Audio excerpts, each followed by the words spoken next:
Welcome to this Mossavar-Rahmani Center for Business and Government special seminar with former senator, former professor, my friend, Phil Gramm. Phil has visited Harvard today. He was a guest in the economic policy course that Jeff Liebman and I teach. I invited Phil because he is interesting, provocative, and challenging on a whole wide range of economic topics. And I invited Phil because I take very seriously the obligation that we have at Harvard to consider and discuss a very wide range of perspectives. And I am aware from my lived experience that I find myself, if one thinks about a football field with two goal lines, left and right, in Washington, I find myself on the 40-yard line of the left. And at Harvard, I find myself on the 10 or 15-yard line of the right. And therefore, it seems to me that there's a lot of space to the right of me in the world that is not always as well represented in discussions that take place on our campus. Phil has had a remarkable career. He was an economics professor. He was a Democratic member of the House of Representatives.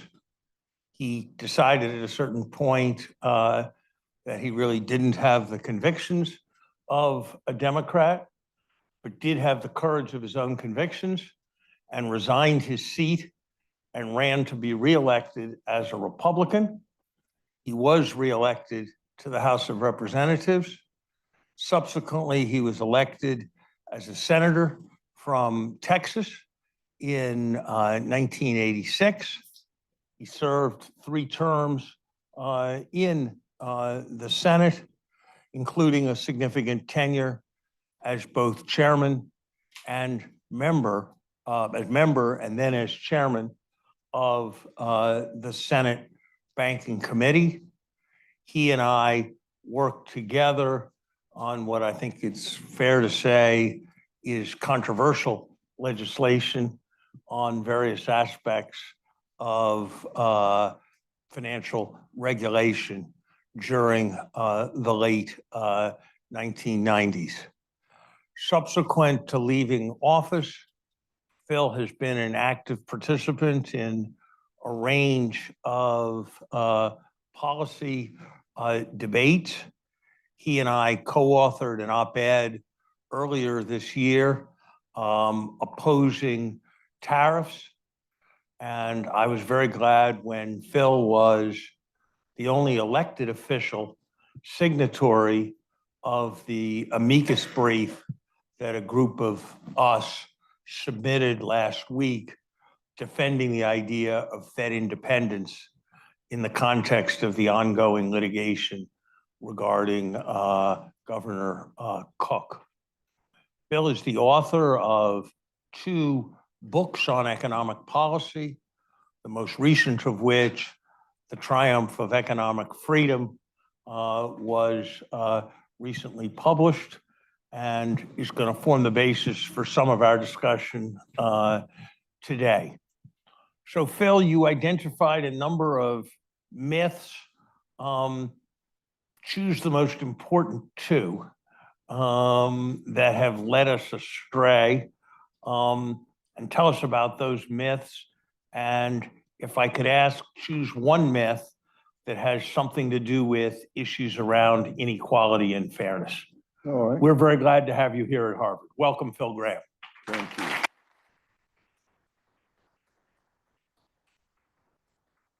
Well, I'm very glad to be here, and I want to thank each of you for coming. Larry and I have always gotten along.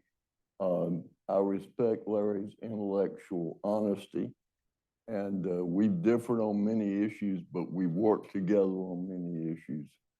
And I think if the government would turn over to us, we would do a better job. But in any case, so the book. You know something, Phil? I think that one of the forms of bipartisan consensus we could probably command among the 200 million Americans was that that was a bad idea. To turn the whole government over to the two of us.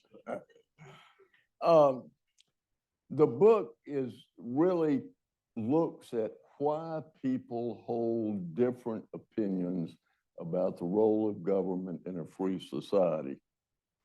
And basically zeroes in on the fact that while Thomas Jefferson says good men with the same facts are prone to disagree, that almost always when you find people that have profound differences in their view as to the role of government in a free society, that when you probe, you find they have a very different conception of how the world works, what the lessons of history are. And so the book really tries to look at 5 periods in American history. What I call the Genesis myth, which is the Industrial Revolution, Progressive Era regulation, the Great Depression, the so-called hollowing out of American manufacturing after World War II, and the financial crisis, and then 2 contemporary issues, poverty and inequality, and basically present what I perceive to be the undisputed facts, and then what I believe the myth is, which is generally conventional wisdom. And almost always in each of these chapters, we quote the best-selling high school and college history textbooks as part of the myth. And then we set about trying to debunk the myth. So Larry asked me to talk about 2 myths. And so I'll start with the first one, the Industrial Revolution. It's so relevant because we're getting ready to live it again with AI. The Industrial Revolution profoundly changed the world that we live in. For 1,000 years, we had virtually no economic growth. People had lived pretty much as their grandparents had lived. And then all of a sudden, you had this burst of productivity. Marx, in his genius, saw it better than anybody else.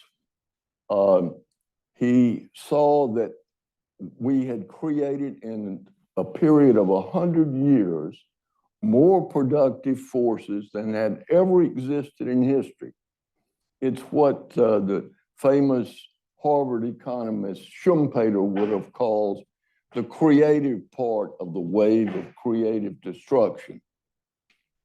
But he also saw the destructive part, which was that it completely rendered obsolete and wiped away the cottage industries of the Middle Age in Britain, undercutting the landed gentry that dominated the parliament.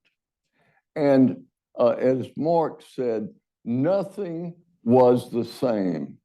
Nothing was secure. And that's basically what happened in the Industrial Revolution. Now, the interpretation that almost everyone has is the interpretation of the wave of creative destruction. And so you ask yourself, let's just take America. In 30 years, from 1870 to 1900, GDP tripled in America. Population doubled. Production of mining products grew 8-fold. Manufacturing product production grew 6-fold. There had never been anything remotely similar to that kind of economic growth in the history of the world. And yet, if you open any Victorian novel or any progressive writing or virtually every history textbook, you get the destructive part of the wave described in detail.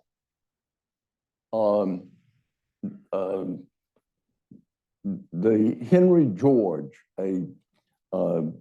not an economist, thank God, but a journalist that wrote about economic matters, if it has his picture in the National Portrait Gallery. And it's in the same room with all the leaders of the Industrial Revolution. And he has this famous quote in there.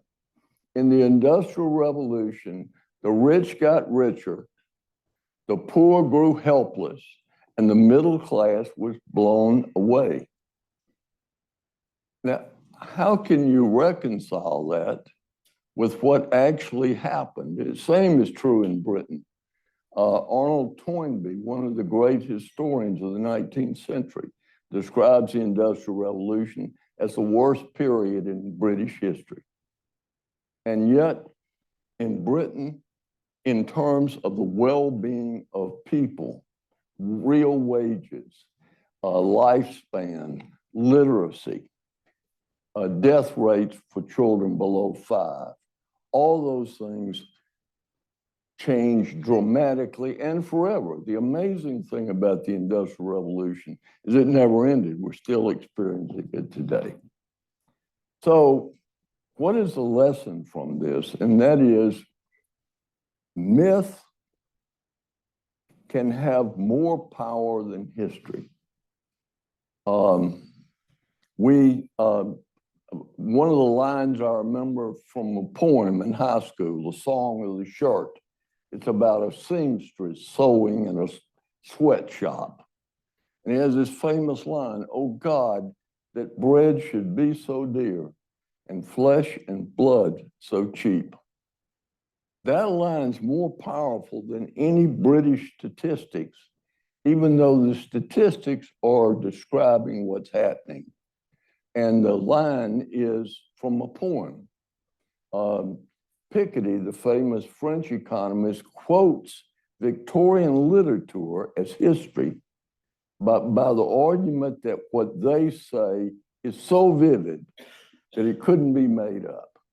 Now, we're going to relive all these debates again in AI.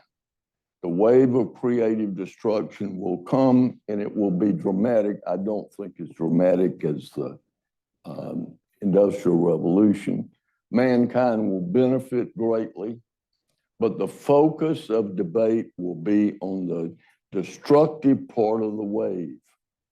And the destructive part of the wave is important because it gets resources out of areas where they're being used inefficiently into areas where they're used efficiently. In America, much of the reaction of the Industrial Revolution was the fact that in 1892, there were 4,050 millionaires in America.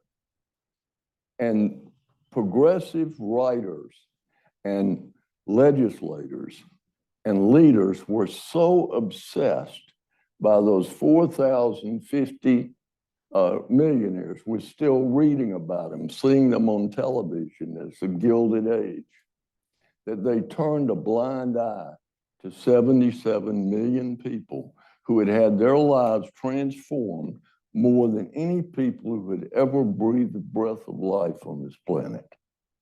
Now, let me turn to the second topic, which is inequality. Actually, why don't just for logical sequence, why don't we talk about the Industrial Revolution for a couple minutes? So if the question is, was the Industrial Revolution good or was the Industrial Revolution bad? Would it be better if the Industrial Revolution had never happened? At least to my mind, you make a completely compelling case that it's a better thing that the Industrial Revolution happened. The question maybe is it a good thing that the Sherman Act happened? Is it a good thing that the Clayton Act happened? Is it a good thing that the labor union was invented? Was it a good thing that there were a set of responses that cushioned some of the losses, protected against some of the excesses? And would it have been an even better thing if some of the things that happened in the early 20th century had happened 20 or 25 years later, so as to permit this to have taken place more harmoniously? I mean, is your view that it was the best of all worlds the way the Industrial Revolution happened? Is your view that if it hadn't been for the damn progressives, the thing could have happened faster and been even better? Is it your view that maybe a bunch of good cushioning took place and it would have been better if some of those things had happened even earlier? Those, it seems to me, are sort of the questions that the Industrial Revolution presents. So, Well, I think those are the questions. and where are you on those questions? Well, first of all, I don't think we're going to get to heaven without dying. We're never going to have a perfect world. Nobody could possibly argue that we would have been better off without the Industrial Revolution. Clearly, at least initially, there were winners and losers, but mankind was a great winner. And the Industrial Revolution required dramatic change. And the change was imposed on the established political order. And one of the concerns I have about AI, not to drift off your subject, is how is the established order going to react this time around when government is so much more active than it was before? I think you can debate progressive era regulation, but I also think it's important to note that Jimmy Carter and Ted Kennedy overturned most of the progressive era regulation when they deregulated transportation and communication and dramatically changed the country. Jimmy Carter, in my opinion, gets relatively little credit for the impact his deregulatory policy had. We dominate the world in the areas that he deregulated. We cut the cost of moving people and things in half. We dominate the communications industry, and it's now the source of our new revolution. So, I want to come back to your. Yeah, I'm just going to go back. Go ahead. No, you go ahead. No, I think if you read the chapter of the book, I'm a strong believer in antitrust, but I think the burden has got to be on government to show that monopolistic behavior is occurring. What happened in the Industrial Revolution in America is we'd never had a nationwide market before. And so all of a sudden, you had these huge businesses that local merchants, A&P, grocery chain, that local merchants couldn't compete with. And so they called on government to protect them. Now, how much of progressive era regulation was the government protecting non-competitive businesses?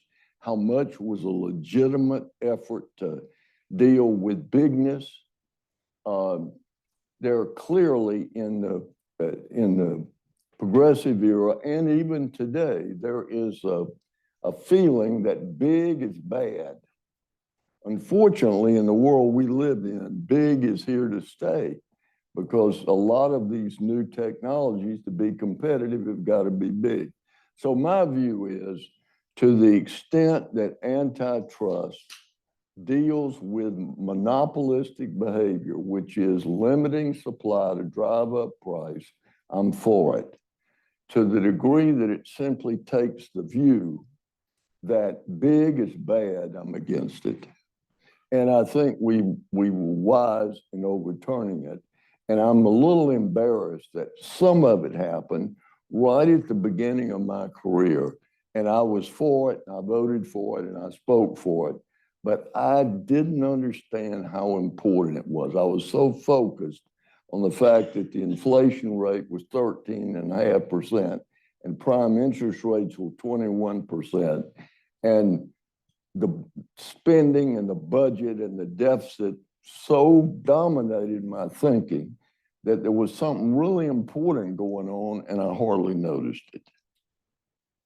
So I'm not going to debate with you about the regulation. I mean, I like the Carter deregulation too, whether maybe 50 years before it was a good idea to regulate railroads is a somewhat different question, but I'm not going to debate that with you. Just one more question about the Industrial Revolution period, and there's a question where I have some doubts. You and I both, you with more enthusiasm and more energy than me, have been incredibly skeptical about industrial policy. Government can't pick winners and losers. Government shouldn't intervene in the economy, all that. The Transcontinental Railroad was kind of a big government business partnership to kind of do something with government, like working with companies and supporting some activity, not other activity. I think on any fair definition, you'd have to say it was industrial policy. Was it a mistake? Was it sort of irrelevant to the success of the economy during this period? Was it an aberration, that the exception that proves the rule, that industrial policy was bad? Put the Transcontinental Railroad in the context of your views about the Industrial Revolution. Well, to the best of my knowledge, in the Continental Railroad, what the government did was granted land, which was a subsidy. Obviously, it was a dramatic improvement in transportation of the country. It brought the country together. I don't think anybody would argue that it turned out to be a mistake. Now, you could be a smart aleck and say even a blind squirrel finds an acorn every once in a while. But I think it was a dramatic success. I think the land grant universities, again, with land grants, and fortunately in Texas, the government gave the poorest land in the state, which was the Permian Basin, to the University of Texas and Texas A&M. And it's a gift that has continued to give to this day. So no, look, not everything government does is bad, but I think given our system and the way it works and the special favors and the corruption that comes from it, somebody wants the government to intervene economically, the burden of proof ought to be on them. And all the things that President Trump is doing and taking equity shares of these companies, and I'm adamantly opposed to it because it's ultimately going to affect the efficiency of the economy. It's ripe for corruption and special treatment. And again, you've got to look when you start this kind of thing, even if your intentions are good, and even if your first selectees are good, you got to accept the fact that it's going to be used over and over and over again. It's like Alfred Marshall, when he came to America to look at the infant industry argument, he saw some appeal in it, but when he saw it in real life, he saw that the subsidies, the tariffs were protecting industries that didn't need protecting, and the whole system had corrupted politics in America. So I think it's the burden of proof. I'm not one of these people that say one approach is always right and one approach is always wrong. But I do take the position, and I think I do it based on evidence. I try to convince myself, and I'm not always sure at my age that it's true, but I try to convince myself if I saw evidence that what I believe is wrong, that I could change my opinion. But based on the evidence I have, economic freedom works. And I went to Washington skeptical of government. I was in the beast for 25 years. I was one of those wise people in the back room making the decision, supposedly, that the young guys thought there's got to be some logic to this thing. Well, there wasn't any logic to it. At one time, was one of the decision makers. I saw the system as it was. So I left government at least as skeptical as I went. And again, I think in a free society, skepticism of government's a good thing. So let's move to myth 2 about inequality, because I'm going to want to give people a chance to ask you their questions. And let me warn Professor Scotchpole that at some point I'm going to call on her for a comment related to all of these matters. Well, in terms of inequality, I basically believe in the principle that equality and freedom are sworn and eternal enemies, and where one lives, the other dies. People have different aptitudes and interests, different levels of energy, and inequality is a natural occurrence of competition. I'm not upset by inequality. There's some people who take offense that there are some people that are very rich. But my view is, Elon Musk is an example that I like to use.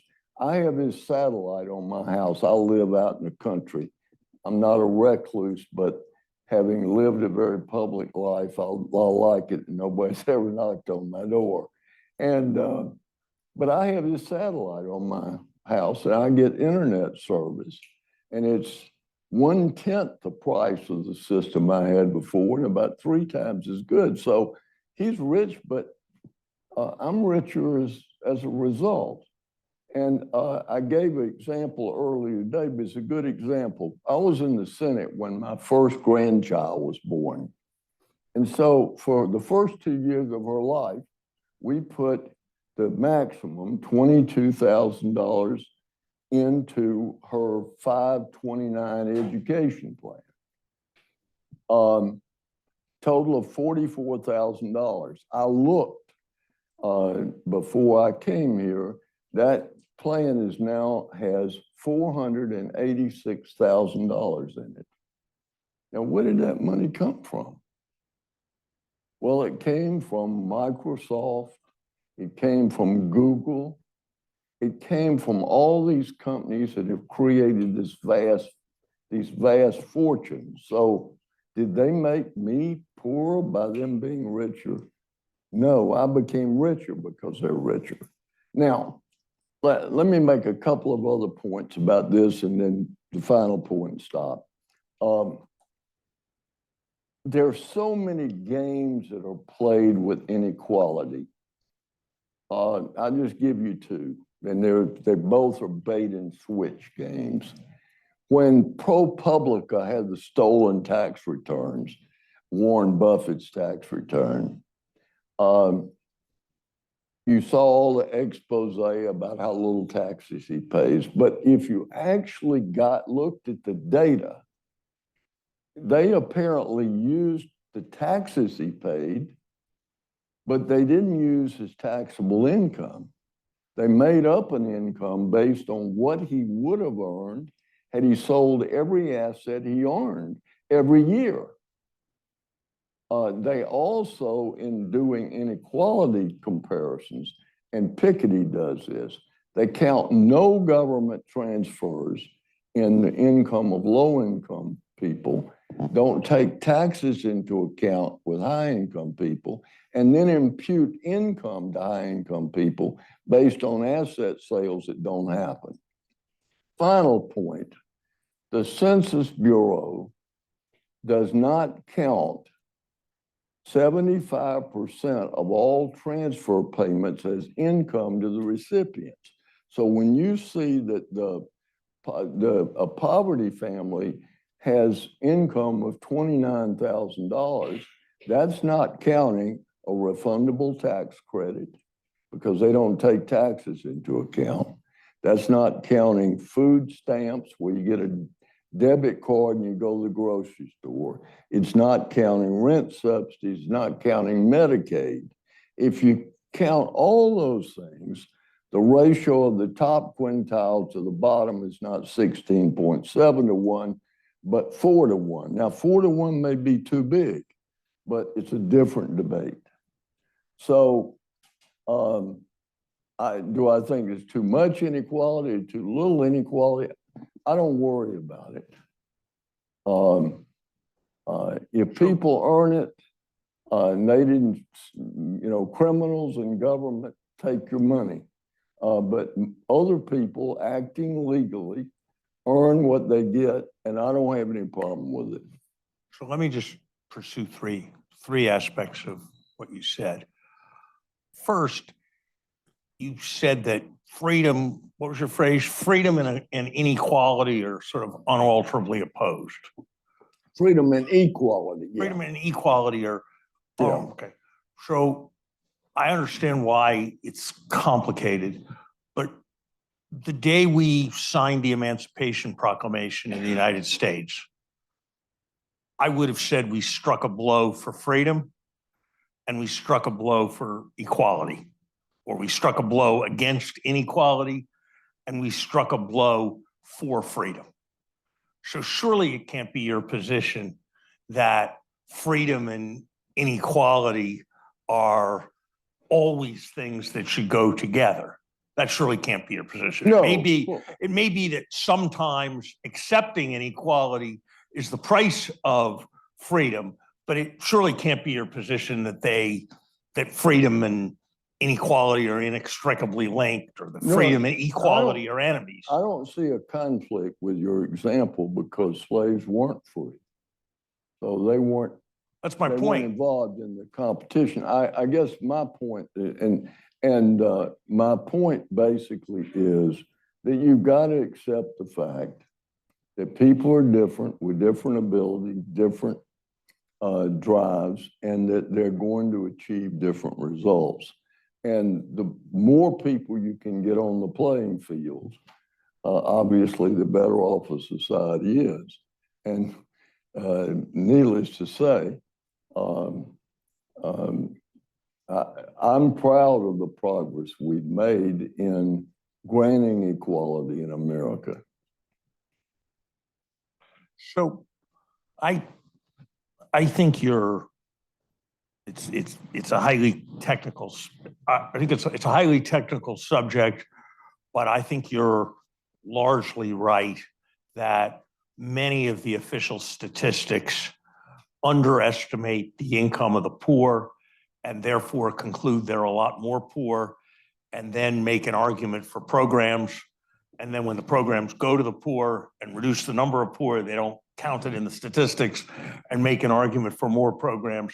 I think I would acknowledge that even though my political friends sometimes make those arguments, I think you have a pretty strong point. I think that, yes, let us imagine that we have a year in which, I'm oversimplifying, but let's imagine we have a year in which Warren Buffett started the year with stocks that were valued at $80 billion. He sold a little bit of stock that was one of his few bad investments. And he sold some stock that at a lower price than he paid for it. So he had a loss of, let's say, $300 million. And let's say he got paid for all the work he did, $300 million.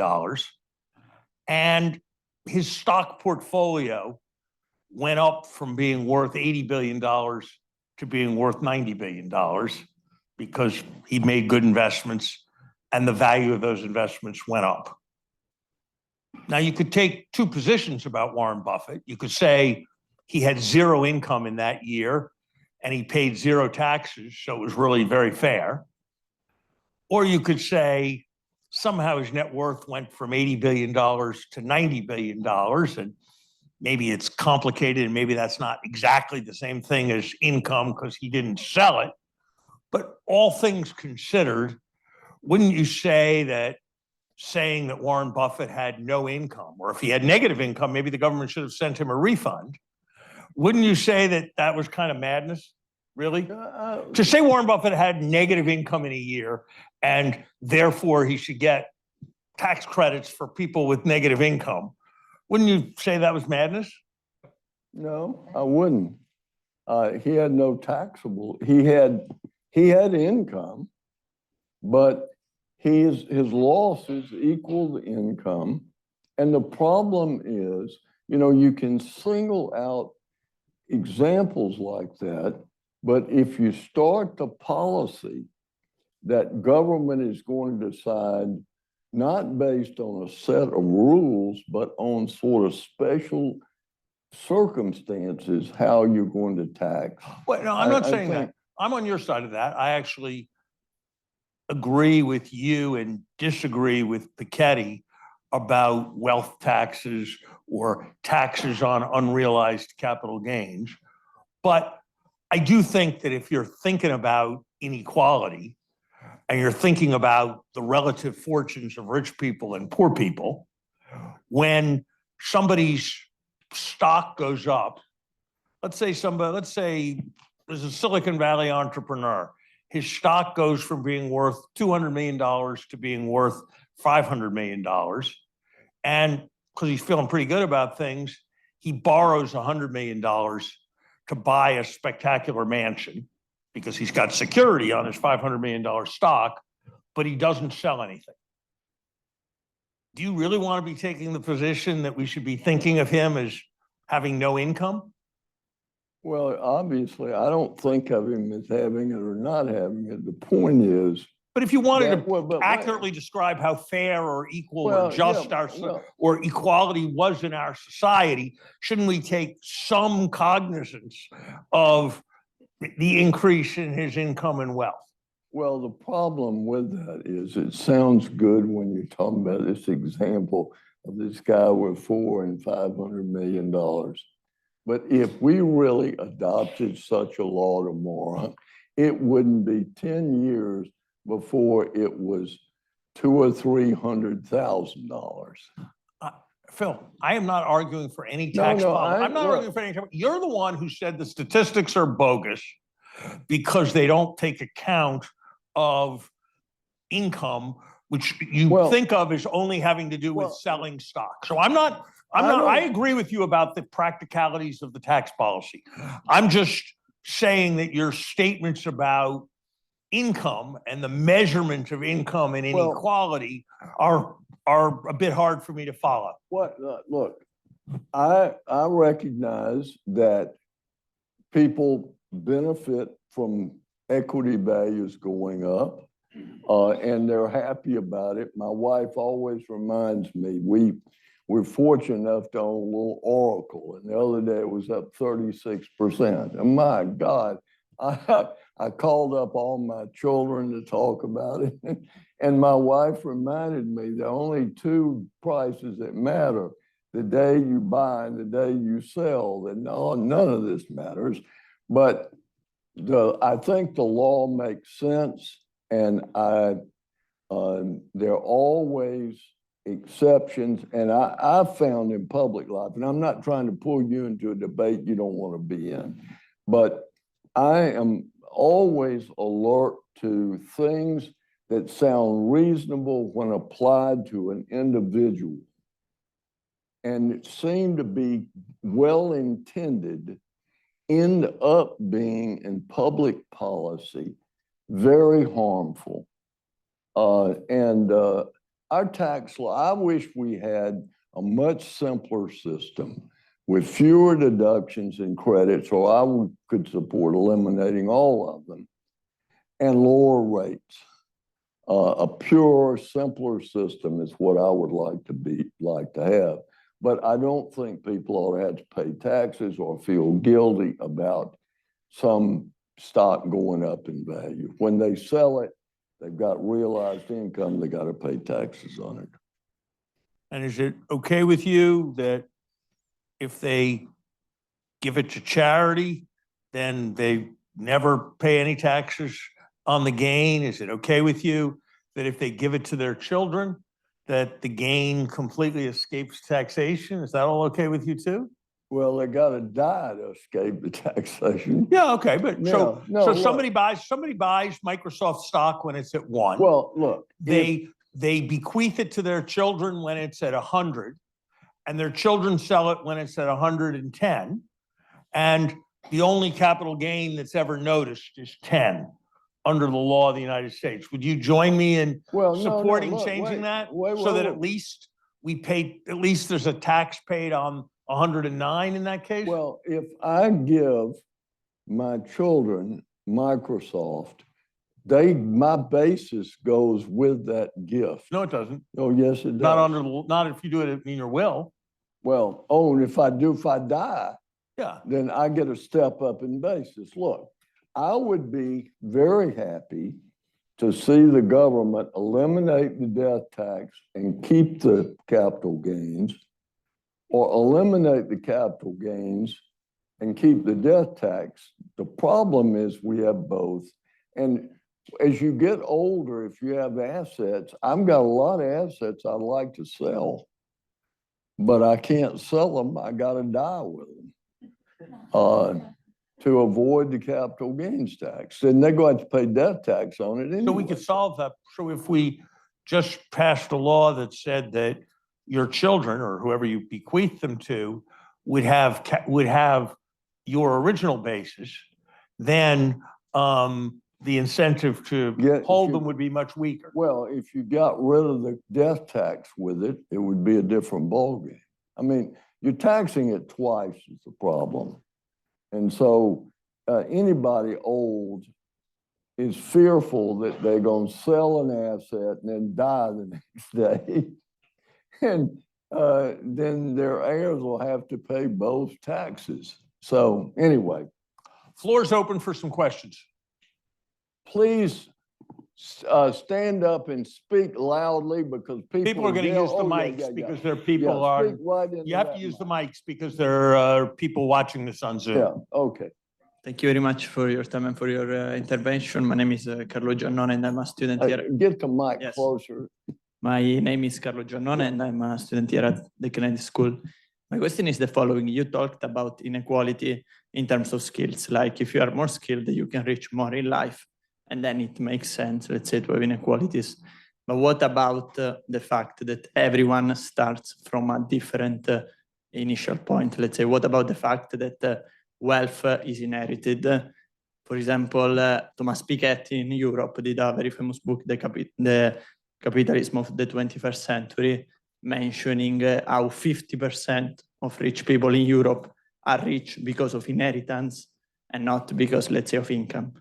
How do you reply to the fact that most of the people reach what they reach, not because of the income that they produce, but because of the wealth they inherited and the fact that if you are the daughter of a banker in JP Morgan, it's not the same of being the daughter of a farmer? Yeah, I'm not sure I understood all that, but is the question, how do I feel about inherited wealth?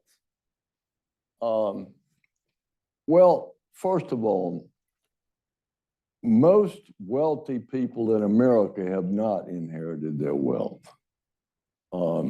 Most people have made it. But I think if people work hard and save their money, they ought to have the right to pass the wealth on to their children. We had a big debate in the Reagan tax cut in that I wanted to do something about death taxes. And we took this proposal that let a person give their company to their employees tax-free, but not to their children and grandchildren. And it seemed absurd to me, but it's the law of the land. So I don't have a problem with inherited wealth, but I don't get confused. most people in America made their money. If their parents made it, they worked hard for it, I got no problem with it.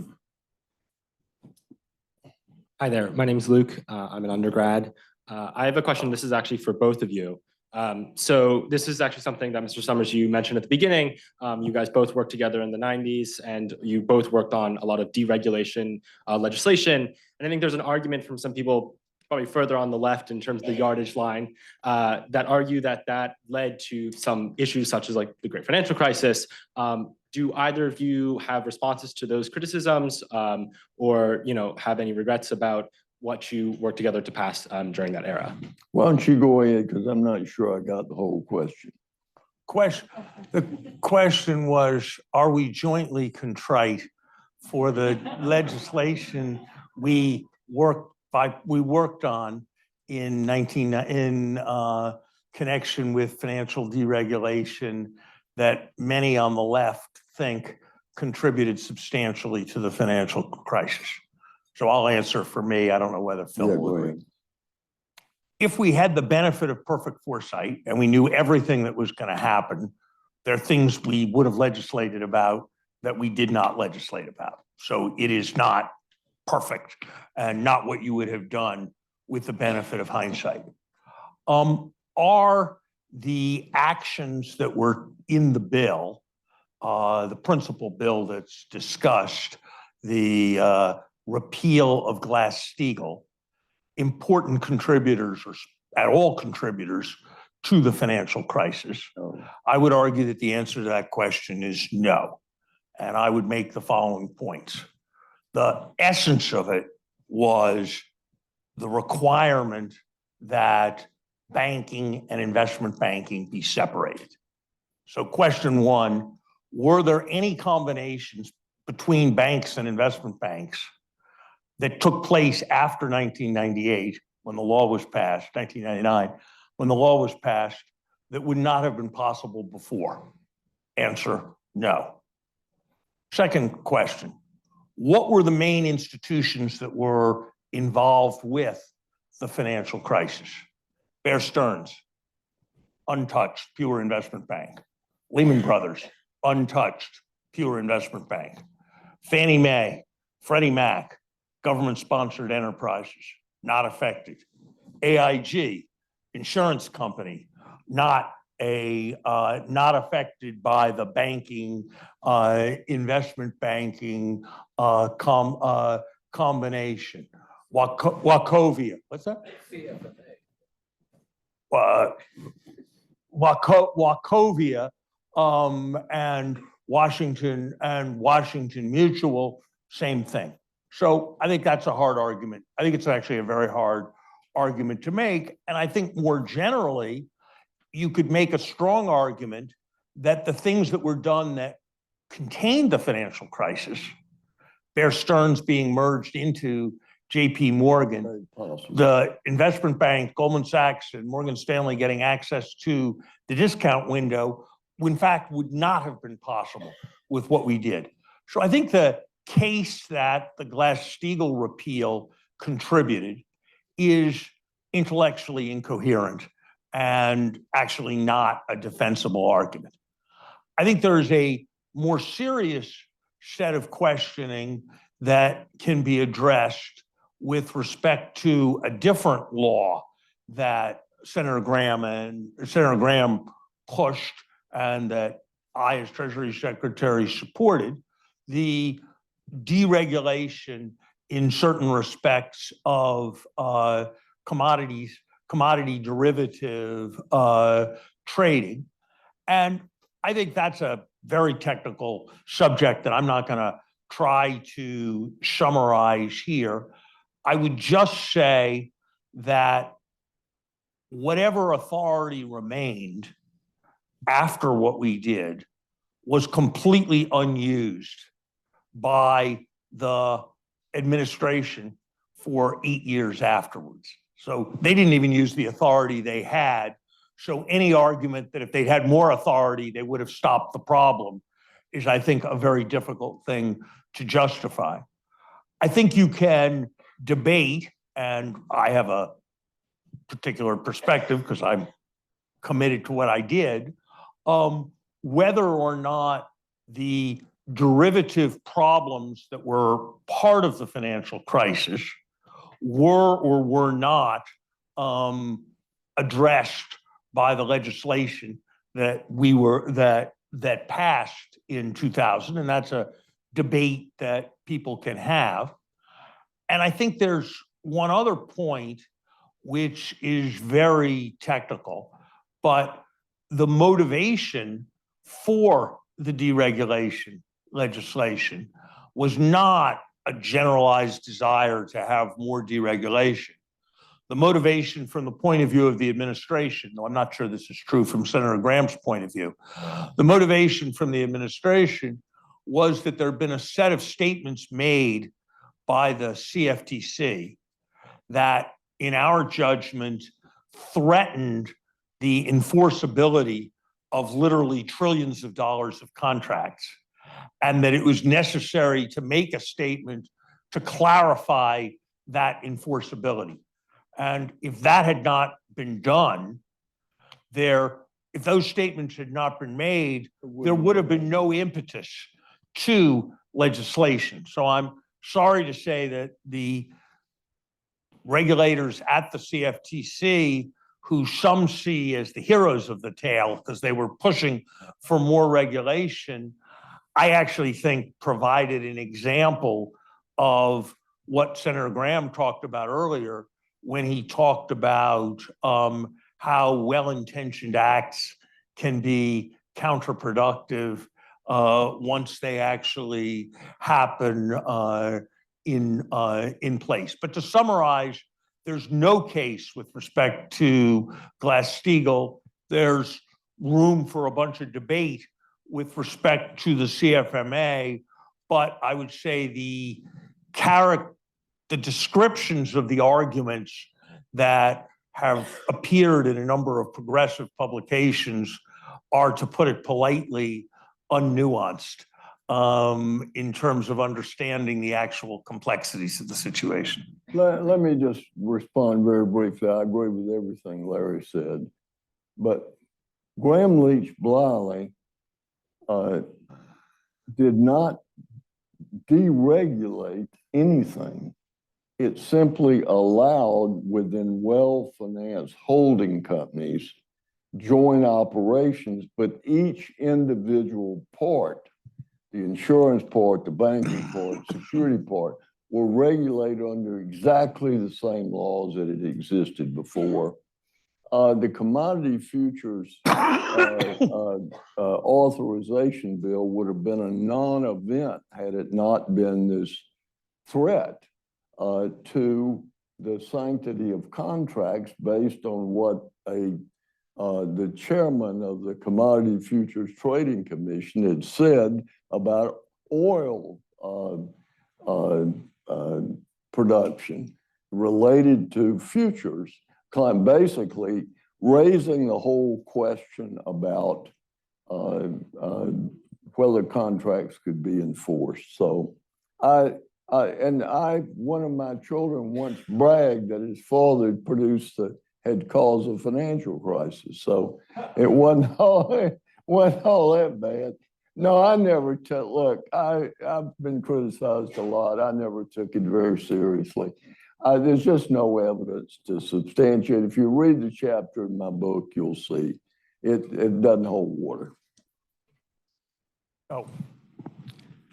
Alfredo Gomez. We're going to take 3 questions and then we're going to answer them as a group. Alfredo Gomez, my affiliation is with the Graduate School of Education. So my question is about the economic inequalities faced by the disabled community. Over the last couple of years, we see institutions like the Century Foundation, the Urban Institute, and others sort of releasing reports around the challenges, the economic challenges facing the disabled community and the inequalities that they face.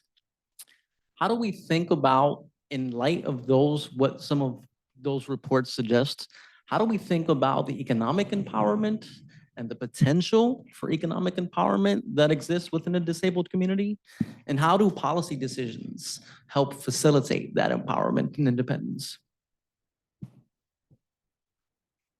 So there's only me and him left? There's just three Uh, questions left? I One- won't forget these questions. I'll You'll help you. remember them. Go Well, ahead. I only asked because I feel bad that no women here have gotten to ask questions. So if you want to take my question, you can have mine. It's been all men. No, so- go ahead. Oh, okay. She's prettier than you, so, and Thank I'm you. old, I can say Bill, that, so. You're at Harvard in the No, I 21st know. century. I would But- just advise you towards But caution. I'm not president. I'm not president of Harvard. I'm not on the payroll here and I'm old. Yeah, I understand. so I just, Go ahead. as my Yes, friend, ma'am. advise you towards caution, Yes, my ma'am. friend. Thank you. I appreciate the opportunity. I'm a sophomore at the college. My question lies a little bit more in the extremes of what we were talking about today. I understand your point that we have to reward American individuals for propelling our economy forward, for creating jobs. But at what point do we draw a line? The Times released an article a couple months ago that Elon Musk is set to be the first trillionaire. Is that something that strikes you as excessive and worth regulating? He's created $1 trillion of value. It doesn't strike me as being, I wish I had the money, but I'm not offended that he has the money.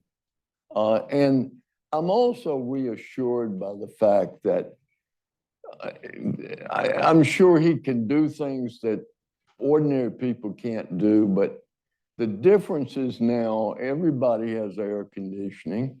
80% of all poverty households have air conditioning. Everybody's got indoor plumbing. Almost everybody can fly. They can't fly on their own plane. So he's got a lot of money and I'm sure it's nice and I don't resent him having it, but I'm no worse off by it. My guess is he'll end up giving a bunch of it away, but I would make this point. He did more good making it than he'll ever do giving it away. Why don't we? I'm before we- glad we called on you. Why don't you, before we get to more questions, since you answered that one, just say something about the economic opportunity for the disadvantaged question, for the disabled question, To the what? for the. Yeah, tell me About, what the question. the question was about economic opportunity for the disabled. And I think there was a concern expressed that it was insufficient. We passed Americans with Disability Act. And the objective of the law was to try to make American businesses more accessible to people. I don't know the degree to which that helps solve the problem. I think the more opportunity you create, the better off you are. And an example that I used earlier today is the number of people drawing disability insurance is directly related to the business cycle. Because what happens is that when things are really going well, people need people and they're willing to train them. They're willing to adjust to their disabilities. It's always appealing to have a government program, but a prosperous economy works miracles for everybody. And there are so many jobs that you can do if you've got severe disabilities. Now, some of those jobs are going to be replaced by AI, but others will be created. But is there a specific program? I don't know it. I'm going to call on you and then I'm going to call on Professor Scotchpole. Hi, professors. I'm Zihua from Chan School of Public Health. So only one hand that you have discussed taxes on taxpayers, right? On the other hand, like US government could shut down again this evening. So essentially, US government cannot continue to run without raising the limit of debt ceiling and due to wasteful borrowing and spending. So from my opinion, right, I think the taxpayers are quite outstanding. Most of them like work really hard and pay tax on time to obey the law. But every administration seems to sign new bills, adding hundreds of billions to the debt like every administration. And so what's the moral right here? And what's the future for the US government? Thank you. I think the question is growing debt, and isn't growing debt fueled by there always being new spending and new taxes an important and problematic issue, is the way I understood the question. Growing debt, in my view, is principally a spending issue. There are two sides of that story. If you had told me in 1981, when I was working on the Reagan program, that we could have a debt of 115% of GDP, I would have doubted that we could have done that without some kind of financial convulsion. So I don't know where the magic point is, but at some point, investors are going to begin to question the ability and the willingness of government to service its debt. You don't go broke when you can't pay off your debt. You go broke when you can't pay interest on it. And so that day will come. I hope it's not soon. And I also don't underestimate the ability of America to deal with a crisis. I look at 1981, we had a big crisis and we dealt with it. And 25 years later, under two different parties, America prospered and ultimately the budget was balanced. So don't sell America short. When duty whispers, lo, thou must. The youth replies, I can. And so my guess is there will be a crisis and we will be forced to make hard decisions, and we will make them. Professor Scotchpole, and then give Phil a chance to respond, and then I have a final question for Phil, and he'll get the last word. Senator Gramm, welcome. I'm glad you're here. Two factual things and one conceptual. Okay. The factual one, I teach a class on inequality, politics.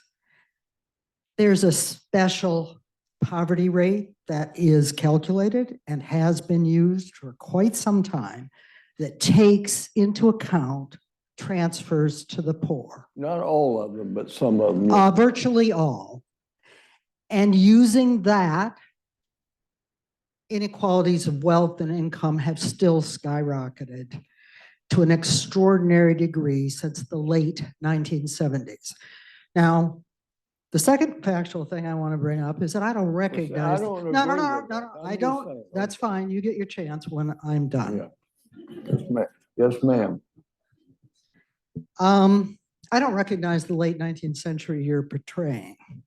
Henry George was not speaking for most of the historians, commentators, social scientists, and I'm very widely read in historical social science and history. I don't know anybody who believes the Industrial Revolution wasn't a net benefit for humanity. Oh, I don't think so. I think arguing with straw men is not helpful.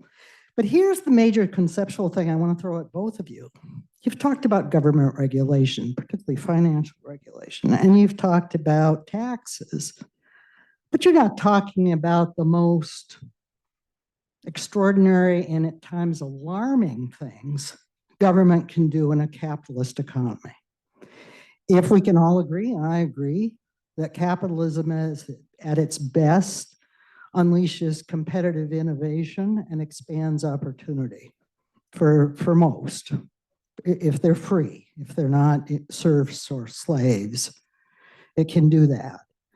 In the late 19th century, the major source of government revenue was tariffs. It was redistributed through the most expensive, in many ways, welfare program the United States ever had, which was pensions for Union veterans of the Civil War. And a lot of the wealth that was accumulated, and some of it to people like Rockefeller and Carnegie, who did give some of it away in beneficial ways at the end of their lives, which I don't know if I'll live long enough to see this, but I don't think Elon Musk will be Carnegie or Rockefeller in the end. That's my prediction, and the young people in the room can keep track. A lot of those fortunes were made out of government contracts given through patronage capitalism during and after the Civil War. The best thing the federal government did was the land grant system. I'm a graduate of Michigan State University, and I agree there are government subsidies that can be opportunity expanding.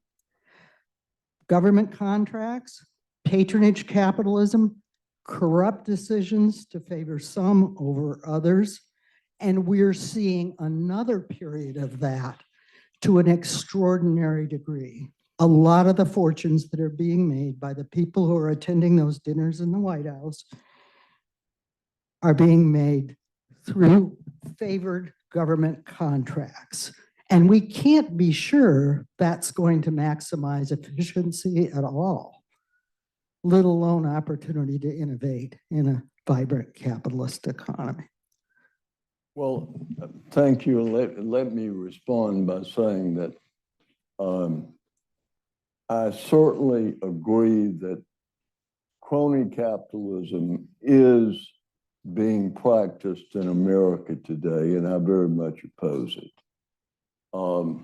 The problem with granting political favors is it corrupts the system and makes it difficult for people to have the courage to speak out. I don't agree with your point about inequality. I think if you look, I don't want to get into technicality, but if you use IRS data, inequality is lower today than it was in 1947, very slightly.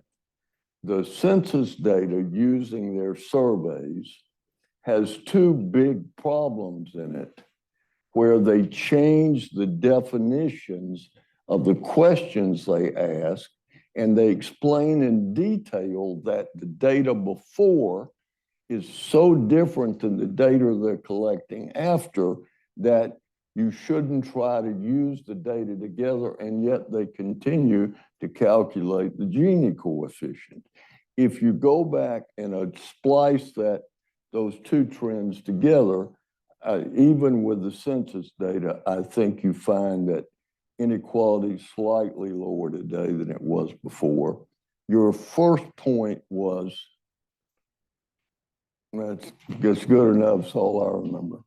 So maybe this is a point on which we can conclude. You and I have nuances of disagreement on the importance of economic efficiency versus fairness. We have some disagreement on exactly what the right ways to think about inequality are. But I suspect, and I just want to test, that we are in agreement on what is the largest issue of this moment.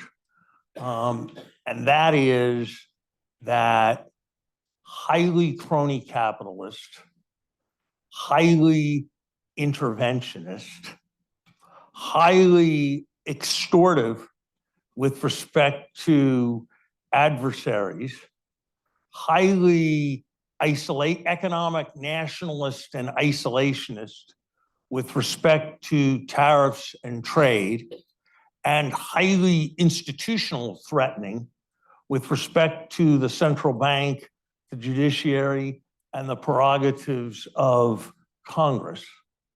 That all of that is without precedent in at least modern American history, and is profoundly threatening to the American project, regardless of whether you conceptualize that project in more traditionally Roosevelt terms or more traditionally Reagan terms, that on either of those value systems, the 5 kinds of intrusion I just described seem to me to be profoundly alarming.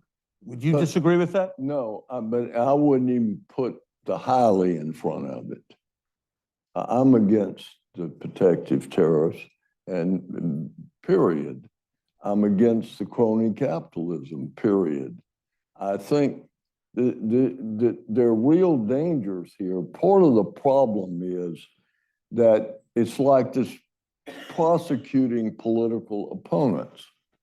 It's clear that it's happened before. It's clear that Trump was singled out in some of the areas for selective prosecution. But I go back to my grandmother's view that 2 wrongs don't make a right. And when you start down that road, you're assaulting something that's very unique about America. And that is, we don't tear down our leaders, we build them up. And I think that bringing the criminal justice system into politics is very destructive. There's crony capitalism, and it's rampant in this administration and was in the last administration. I think it's very dangerous to the things that I value as being important.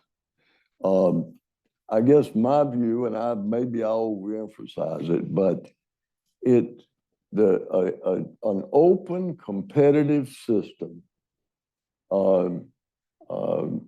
is to the advantage of the country, and freedom is the key to the progress of America in the future. It's been the key in the past, and I believe it's key in the future. And if we can preserve freedom, especially economic freedom, people don't understand it, and therefore they don't value it. But if the government can threaten my livelihood, I'm not free politically.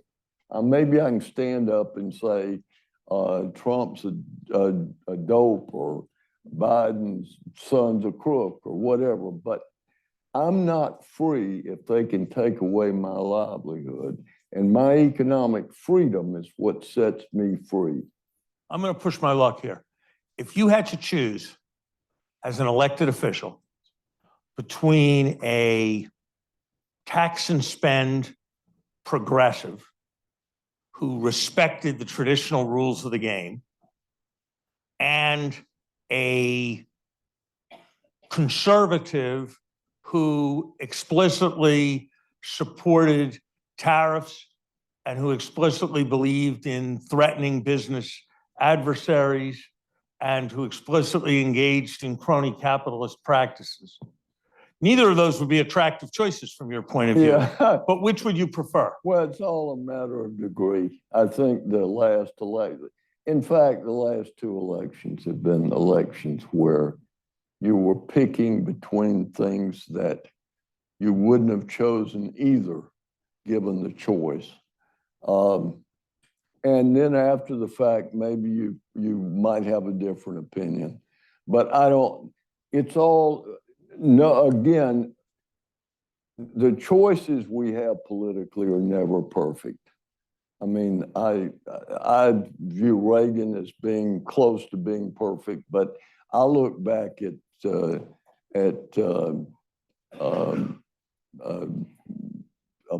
series of presidents who have done good jobs that I didn't necessarily agree with. Clinton would be very high on the list. He appointed good people financially. He wanted to milk the cow, but he didn't want to do the cow any harm. But it's a question you can't answer because it's all relative degrees. I would prefer not to have to choose between those, but unfortunately the choices do occur. Senator Gramm, thank you very much. Thank you. Thank you.